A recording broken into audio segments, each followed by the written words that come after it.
The topic of this video is a weave called Krokbragd. My understanding is that Krokbragd means something like crooked weave in Norwegian, although I don't actually speak it myself, so feel free to comment below with pronunciation and translation advice. Anyway, it's a type of bound weave traditionally woven on 3 shafts. Not too many of us actually have 3-shaft looms today, but not to worry, it's absolutely possible to weave Krokbragd on a 4-shaft loom or even on a 2-shaft loom with a few adjustments. Today I'll be demonstrating Krokbragd on a 4-shaft 6-treadle loom with the same rose path threading as my other mug rug patterns. There's a link to warping directions in the description below, and be sure to follow this tie-up to weave Krokbragd. I'll be using floating selvedges to keep the edges neat and tidy, but there are other strategies for dealing with the edges without floating selvedges, which I'll cover in an upcoming video, along with how to weave Krokbragd on a rigid heddle loom. Whatever type of loom you use, to weave Krokbragd, you're going to cycle through 3 sheds. In other words, 3 different openings between the warp threads. Think of it in terms of which warp threads are down, because that's where the weft will cover up the threads and be on top to show up in the final pattern. On 4-shaft rose path threading, for the first shed, shaft 1 is down and all the others are up. In other words, no matter what kind of loom you use, you're going to have a 3 up, 1 down pattern across. 3 up, 1 down. For the second shed, shafts 2 and 4 are down and 1 and 3 are up. This actually gives you a plain weave shed with a 1 up, 1 down pattern all the way across. For the third shed, you're again going to have a 3 up, 1 down pattern across, but offset from the first one. So here you can see that this is where the thread was down, but in the third, it is offset. In traditional Krokbragd, you'll simply weave these 3 sheds in this order and keep repeating that over and over again for the whole piece. There's no change to this treadling sequence. The only thing that does change is which color you put where as you cycle through the 3 sheds, and that color placement is what makes a Krokbragd pattern. So what do I mean by that? Well, here are those same 3 picks of weaving in 3 different colors. When you beat the 3 picks together, they'll make 1 complete row in the pattern. If you use all the same color, it will make a solid line. But if you use different colors, it might look like a bit of a mess after treadling through just once. But look what happens if you repeat the same color sequence 3 times in a row, 9 picks total, and keep using that firm beat to pack it all down. When you beat those 3 identical rows together, you've built up a block of the pattern.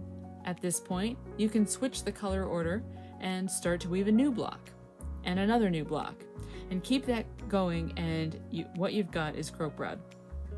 Notice in my treadling directions on the right, I've condensed each 9-pick block into 1 row in the chart.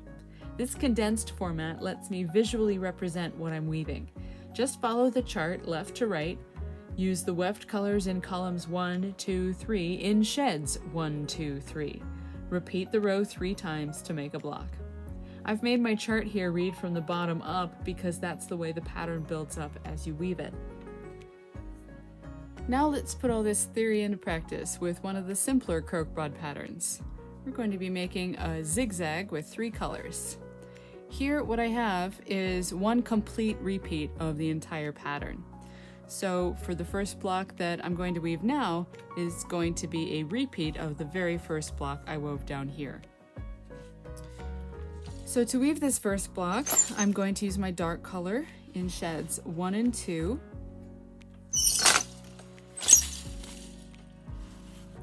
And my light color in 3.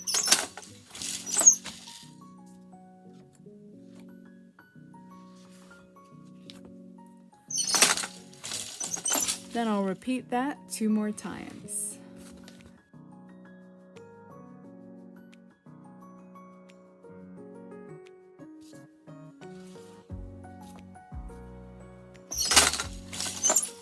For the second block, I'm going to use dark in just shed 1 and then use my light color in 2 and 3.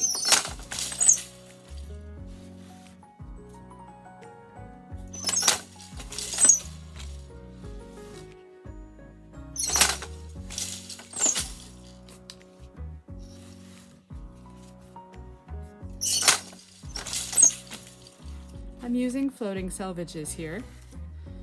So the main thing to keep in mind, really the only thing to keep in mind, is that when you put your shuttle through, it's going to be on top as you enter the shed and underneath as you exit the shed on the other side, no matter which side you start the shuttle from. So over and under. And over and under.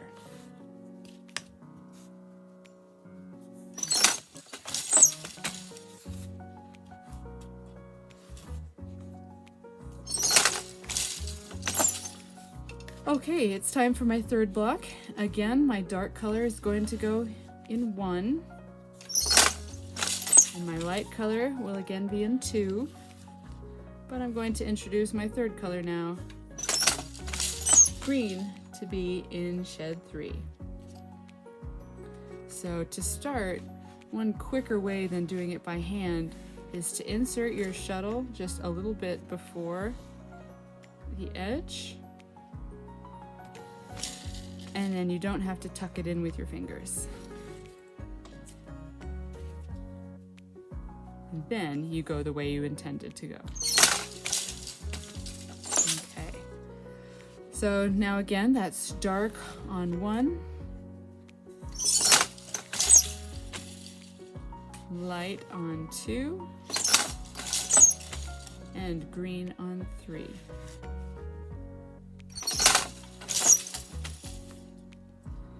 Now, it's very helpful in Krokbragd to look to the next block before you finish the one you're on, because if I look at my pattern, I'll notice that I don't need my dark blue color for a few blocks after this point. So I'm going to leave that blue pick, but then cut it off, even though I still have 2 more picks to weave in this block, because that's where my blue ends and I'll need to weave it in. If I went ahead and finished the block, then I'd have my end there and it would be a messy job to weave it in at that point. Okay, so that's dark blue on 1, medium on 2, and green on 3.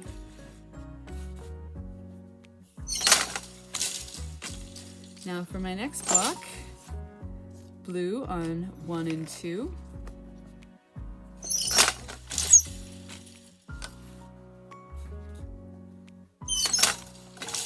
and green on 3.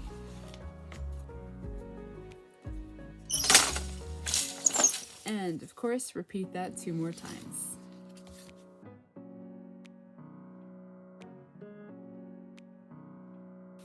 In some kinds of weaving, you don't really want to ever touch the edges or really touch your warp threads at all. But that's not so true in bound weave. So every time I weave a pick, you'll see that I'm kind of pinching the edge here. I want this to be nice and snug, up and tight against the edge, but I don't want to be pulling it so that it draws those threads in. So that's why I kind of just pinch it here so I'm not pulling these threads in. When I pinch it, I'm really just securing these to make sure they don't go anywhere, so I can pull this as snug as I want to without distorting anything. So I pinch that just to make sure that my tension is good at the edge, and then I lay it across.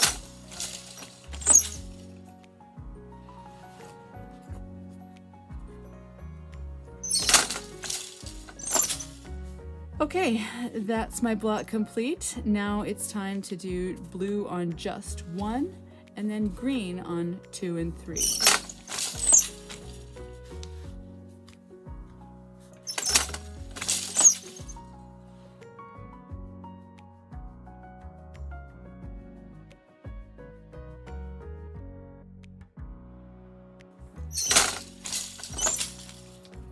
Now for the next block, blue on 1, green on 2, and now I'm going to reintroduce my dark blue on 3. So again, my method of starting or adding a new thread is to kind of go in on top in the direction I'm not planning to go,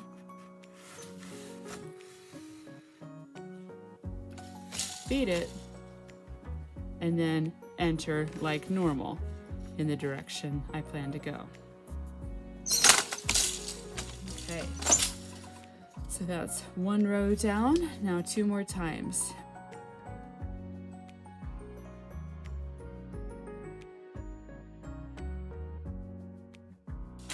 Okay, there's my block complete, and now moving on to my next one.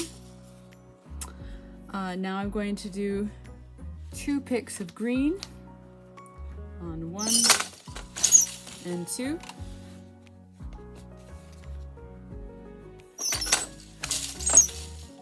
And 1 pick of dark blue on 3.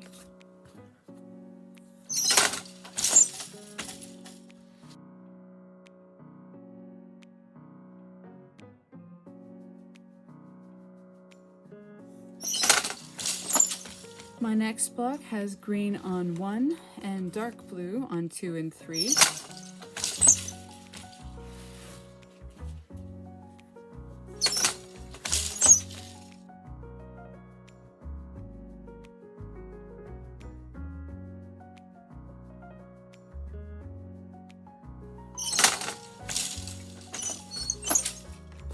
And now finally, green on 1, dark blue on 2, and I'll reintroduce my light blue on 3.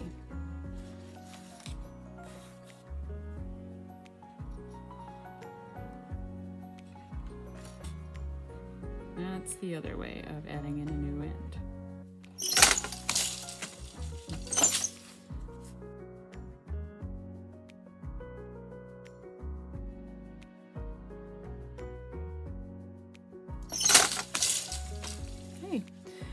Now we've completed one more repeat of the entire pattern. I'm not quite to the length of a mug rug yet. I'll still need another inch or so I'll just keep going until the length is right and then just stop there wherever I am in my pattern. So this is a simple Krokbragd pattern. I hope my directions are clear, but feel free to ask questions in the comments if you have any. And I look forward to doing more complicated Krokbragd patterns in videos to come. Thanks for watching. Again, let me know if you have any questions. Please like and subscribe to my channel for more videos like this one. I'll see you next time.